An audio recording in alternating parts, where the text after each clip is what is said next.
And now, it's time for another Dice Tower review with Tom Vasel. Today we're going to be taking a look at City of Iron. Now, just as a disclaimer, this is a game that I did a paid preview for last year.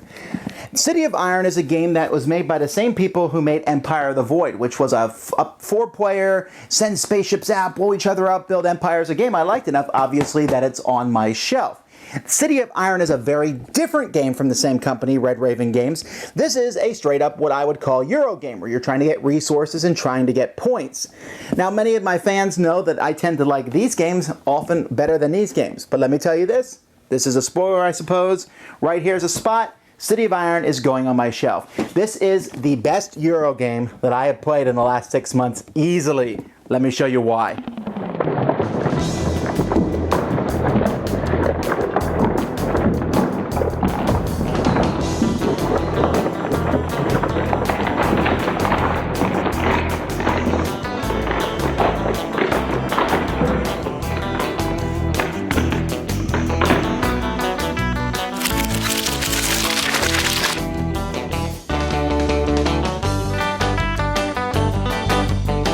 A lot of components involved in this game and a lot going on, but what players are trying to do is they're trying to get the most victory points. Each turn of the game, players are going to be bidding money, and this is a feature I really enjoy about this game. Starting from left to right here, each person is going to bid in turn order here where they want to go. So let's say I want to go first. I'll probably put on that first number there. It costs me 0 coins to go first, but if I really wanted to go first, I can pay 9 all the way over here at the end. Or if I really wanted to go last, I can pay 7. Now you can always pay 0, and then, so it's an interesting bidding mechanic, and that's what players are going to be doing on their turn. Now let's take a look at players' boards. We'll put it up here on the board so there's less glare.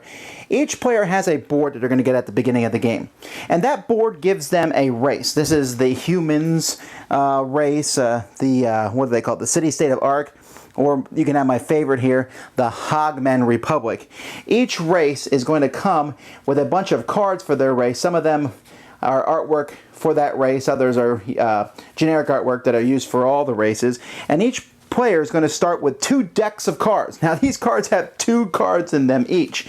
I have a captain and a soldier, which go face down here in a military deck, and I have a scholar and a cartographer, which will go face down here in my town deck. Now I can put those cards in any order you want, and in fact as the game progresses, every time you need to draw from here, you put your discards back in your draw pile, and you can put them in any order you like. Now, once players have bid for turn order, each player is going to take an action on their turn, going around in turn order until each player has taken 3 actions. They have tokens you can flip over, but I mean, come on, you can't remember 3 actions? Now, one of your actions can be to draw a card into your hand from either deck.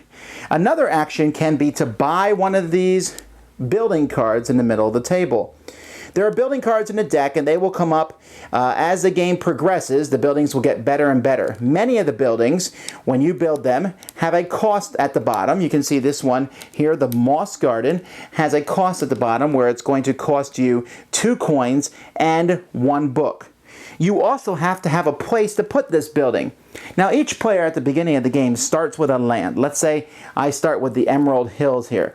The Emerald Hills has room to put 5 different buildings, and the buildings can be these types here. It shows the different types. As the game progresses, you will have buildings that come out that will not be able to fit in these types. For example, here the Silk Weavers, which produces 3 silk, needs to have a tropical type, and this is not a tropical type. So I would need to get another new type of land to put those other types. But if I buy a building, let's say I buy that Moss Garden, I pay 1 science point. There's 2 currencies in this game, science and money. If I pay the cost, I'll put that building in front of me, and then in the middle of the board, there's different spots for the different resources. I'll take a cube of my color and mark that I now have 2 moss. And that's important as the game progresses because you want to have as many of the different resources as possible. The cards in the middle are shuffled down. Now some of the cards in the middle, do other things other than resources. For example, here's a couple here. This makes all your building costs -1. The Academy, at the end of each turn, will give you 1 free science. Otherwise, you have to spend an action and pay 4 to buy science. Other ways to get resources are to attack lands. For example, I can attack Hogtown here. Now, when you attack a land and conquer a land, you're going to have to use cards from your hand to do that. You're going to need military cards and distance cards. This has a distance, it's 1 away, and it has a defense of 1. So if I use my Captain Pig here, he's an attack of 2. Well, that's enough. That's more than enough attack. I only need it 1 to beat this land. And then I can discard this Scholar card. The only thing that matters on the Scholar card right now is this little icon in the top for distance. If I needed 2 distance, I could discard 2 cards from my hand to get the distance that I needed. Once I do that, I will conquer Hogtown. I will then place Hogtown in front of me so that and increase my resources. So you can see here that Hogtown is going to give me 2 turnips. Also, its defense has gone up by 2, just in case another player decides to conquer it for me. And other players can conquer it for me. So there's 2 main ways to get resources: by buying buildings and putting them in your town, or by conquering lands and putting those lands in front of you. And the lands are shuffled into 3 different decks over here: easy, medium, and hard. And then there's even, if you want it, it's kind of like an expansion, special ones that don't give you resources but give you different special abilities if you conquer that land and put it in your realm. After players have taken 3 actions each on their turn, then there's like a turn in which players will get income. Everyone will get 1 income for each building or town that they've captured that gives a resource. Also, if you have the highest of each type of resource, you will get a bonus. For example here, if I have the most moss, let's say no one else has moss, or maybe green only has 1 moss, then I'm going to get a bonus of 2 coins. So getting that bonus is very important if you control the different resources, and players will fight over those. One of the main reasons that you will need money in this game is because each player has a whole deck of cards, and this deck of cards are other cards that you can buy for money and science points and stick these in your hand, which when you play them then will go into your deck permanently between hand. Now you can see many of these cards provide a lot of good icons here in the top. There's distance icons. You also notice hammer icons. Those are used to activate other cards when you play them, and a lot of them also have special abilities, or they have greater attack. For example, the Iron Soldier here is an attack of 3. So as players do these cards and get these, some of the cards will give them special abilities that they'll be able to use. You can play the card as an action. One of the ones that matters here is the Mayor. Add a district to your city. Now when you add a district to your city, you start with a city, can only have 5 buildings, but each player has 4 districts that they can add, that when you flip them over here, it adds a district to your city of +2. Now this city can have 7 buildings. Also, between turns, you get a free draw for each icon that's listed. So you notice here that this icon is going to give you 2. You start with 5 here, and then this clock means I get to draw 1 citizen card between turns. Now that I have added a district to my city, I get to draw 2 cards, and I have room for 7 buildings in this city.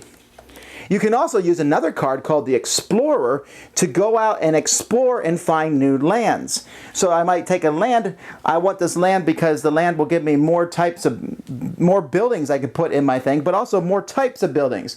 Some of the types I couldn't get before. So maybe I want to get the edge of the world.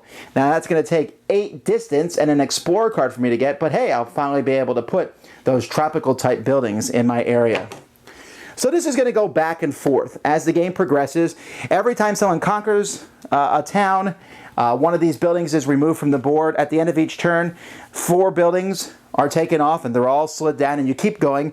And 3 times during the game, basically 1/3 of the way through, from the building deck there's going to be scoring cards. Everyone's going to get a science points when these happens, and each time you score, the first several times we'll just be scoring for resources. Whoever has the most of each resource is going to get a point. So if you have the most of these gems here, you'll get 2. Second most gets 1. Most of the cog or machinery will get 4 points. Second place, 2. So that's one way to get points.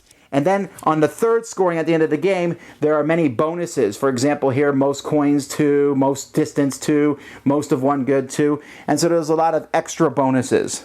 So that's kind of a that's a pretty long overview, but there really is a lot going on in this game. Whoever has the most points at the end is the winner.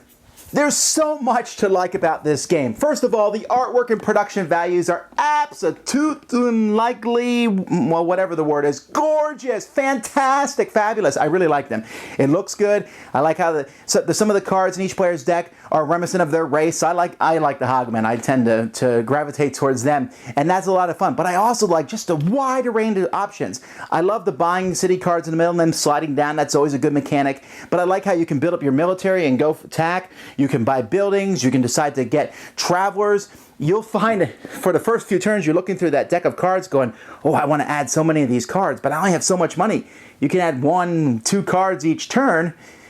Maybe sometimes not at all, depending on your finances, because you might have spent money on buildings.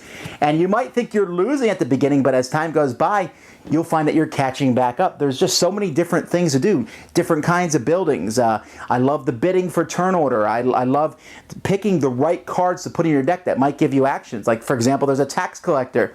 Costs money to get him, costs an action to use him, but he can give you a nice stream of income when all else fails. At the same time, you might really pump up military, even go after other players. Now, you can play a very legitimate game and never attack other players or even have them attack you.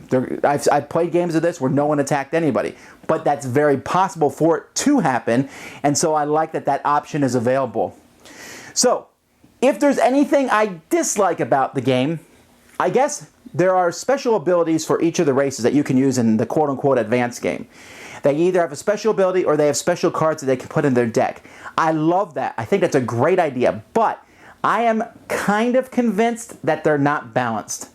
The Hogmen seem to have a little bit of an advantage there, as does one of the other races, while the other two, they don't seem as cool. And I wish there was more cards and more ways to differentiate them. But that's fine. You don't even have to play with that advanced stuff. You can just play basically where everyone is the same, and it still is a really good game.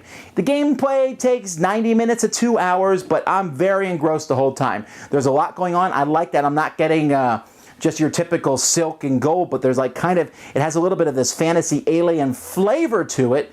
But at the same time, getting points matters, and how am I going to do it, and how am I going to be efficient? This game manages to do that in a very cool flow, and it's a deck building game where you're building a deck of cards, but you can choose the order, and there are very few cards, so it's not like Dominion. It doesn't feel mechanical at all. Instead, it's like, oh, my general's here, let's go conquer a land, or oh, I got the mayor, let's see what he can do. You have to make many choices over the course of the game, but I think it has a lot of replayability. As you can tell, I really enjoy this one, City of Iron. Thanks so much for watching the Dice Tower videos. Find more great videos and reviews, as well as our top-rated audio podcast at Dicetower.com. You can also find other great shows at Dicetowernetwork.com. I'm Eric Summerer, and you've been watching The Dice Tower. The Dice Tower is sponsored by Cool Stuff Inc., where you can find great games for great prices. Cool stuff in stock. Check them out at CoolStuffInc.com. Please shut the door. Yeah? Yeah.